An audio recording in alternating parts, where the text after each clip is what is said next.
تاکہ ہم جب جائیں تو حضور کی یہ حدیث ہمارے ہاتھ میں ہو۔ آقا فرماتے ہیں سنو سنو، مثل اہل بیتی کا سفینۃ نوح، میری جو اہل بیت ہے نا، علی و فاطمہ، حسن و حسین، گھر والے، ازواج مطہرات، بنو عباس، بنو عبد المطلب، بنو ہاشم، یہ جو گھر والے ہیں، ان کی مثال حضرت نوح کی کشتی کی طرح ہے۔ اچھا، حضرت نوح کی کشتی ہی کو بہت سارے لوگ نہیں جانتے، تو اب حضرت نوح کی کشتی کی طرح جو ہے اس کو کیسے سمجھیں گے؟ اس لیے میں چاہتا ہوں پہلے حضرت نوح کی کشتی تو بتا دوں۔ حضرت نوح علیہ السلام اس مبلغ کا نام ہے، اس عظیم داعی اور اس عظیم نبی اور پیغمبر کا نام ہے۔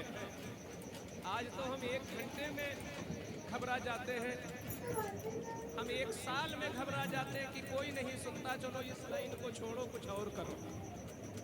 ہمیں داد نہیں ملا ہم گھبرا گئے، ہمیں نذرانے نہیں ملے ہم پریشان ہو گئے، ہمیں عزت نہیں ملی ہم پریشان ہو گئے۔ مگر حضرت نوح کا وہ معاملہ ہے کہ 950 سال تک تبلیغ کرتے رہے،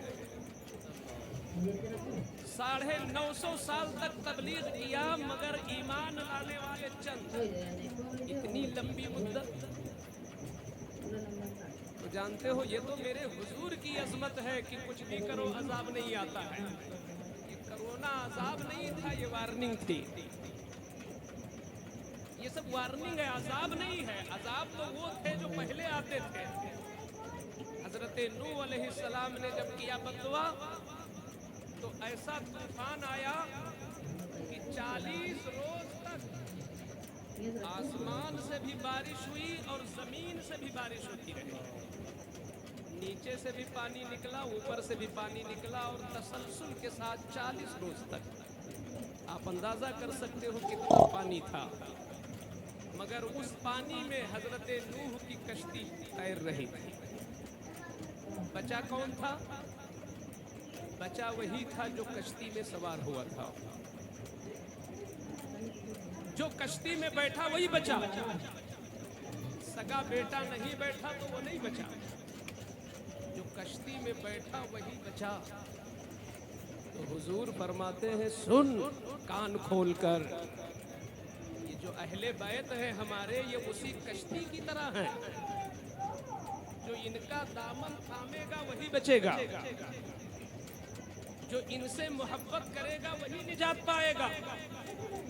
لیکن میرے آقا ایسے حکیم ہیں، الحمدللہ ایسے حکیم ہیں، اور اللہ نے آپ کو وہ عقل سلیم عطا فرمایا کہ وہب بن منبہ ایک تابعی ہے، وہ فرماتے ہیں کہ میں نے 71 کتابوں میں پڑھا کہ اگر حضور کی عقل پاک کو نکالا جائے اور دنیا میں اب تک جتنے عقل مند پیدا ہوئے، ان کی عقلیں، اور جو قیامت تک پیدا ہوں گے ان کی عقلیں، ساری عقلوں کو ایک ترازو میں، اور حضور پر نور کی عقل پاک دوسرے ترازو میں رکھو تو حضور کی عقل تنہا ساری عقلوں پہ بھاری ہو جائے گی۔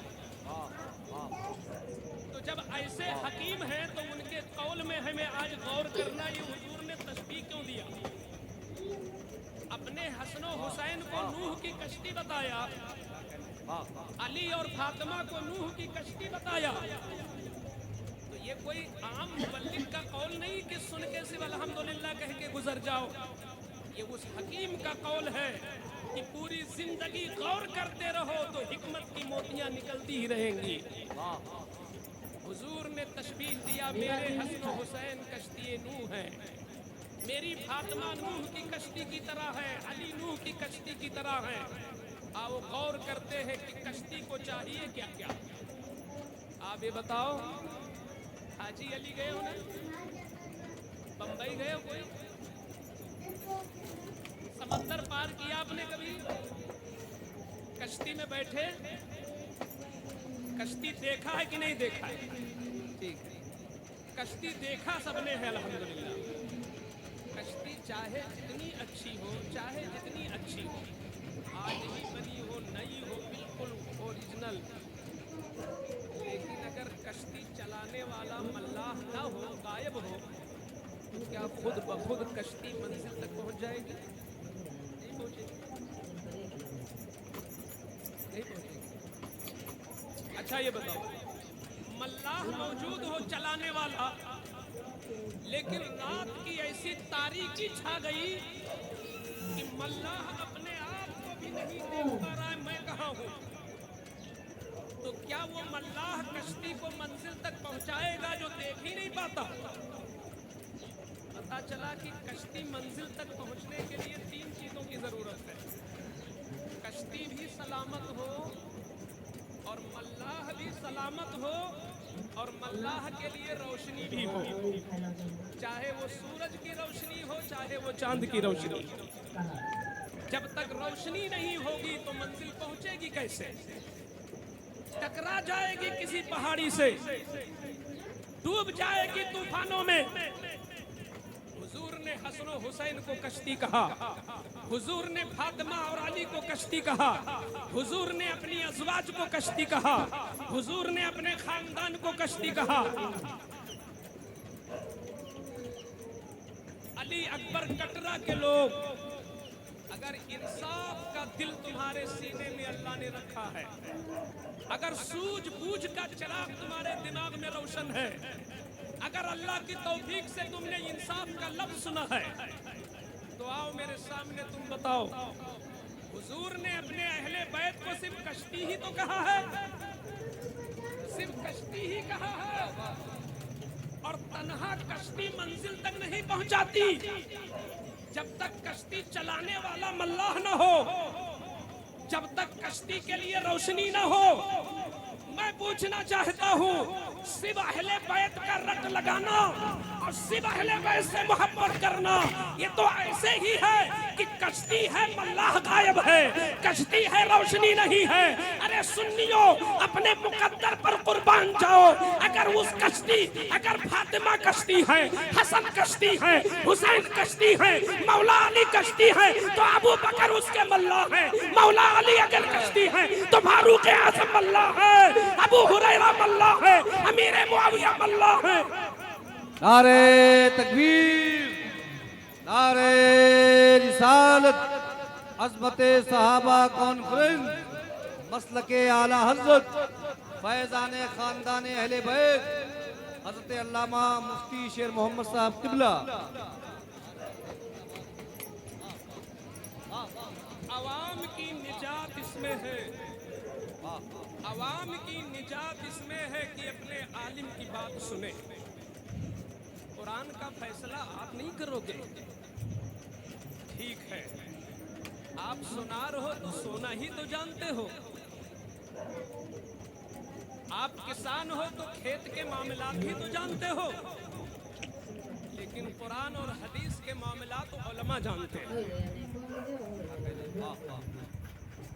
اہل بیت اور صحابہ کا جوڑ کیا ہے یہ ٹینٹ لگانے والا, شامیانہ تاننے والا نہیں بتائے گا. یہ وہ بتائے گا جو بخاری پڑھتا ہے, یہ وہ بتائے گا جو مسلم پڑھتا ہے, یہ وہ بتائے گا جو قرآن پڑھتا ہے. ہوٹلوں میں چائے پینے والے اہل بیت اور صحابہ کی عظمتوں کو کیا جانے؟ یہ وہ جانتے ہیں جو دنوں رات خانقاہوں میں, مدرسوں میں, درسگاہوں میں بیٹھ کر قرآن و حدیث کا مطالعہ کرتے ہیں, وہ تمہیں بتائیں. اس لیے رو میں آ کر کے آپ کوئی فیصلہ نہ لو, میں آپ کو دلیل سے بتاؤں گا.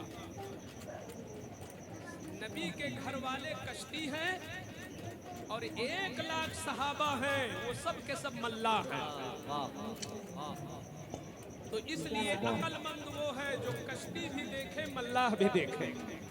کشتی تم نے دیکھ لیا, ملاح غائب ہے, کیسے چلے گی تمہاری کشتی؟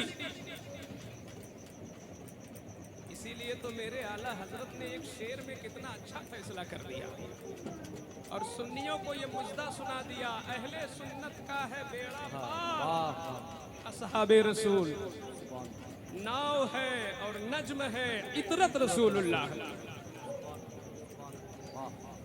اس شعر کا کیا مطلب ہے؟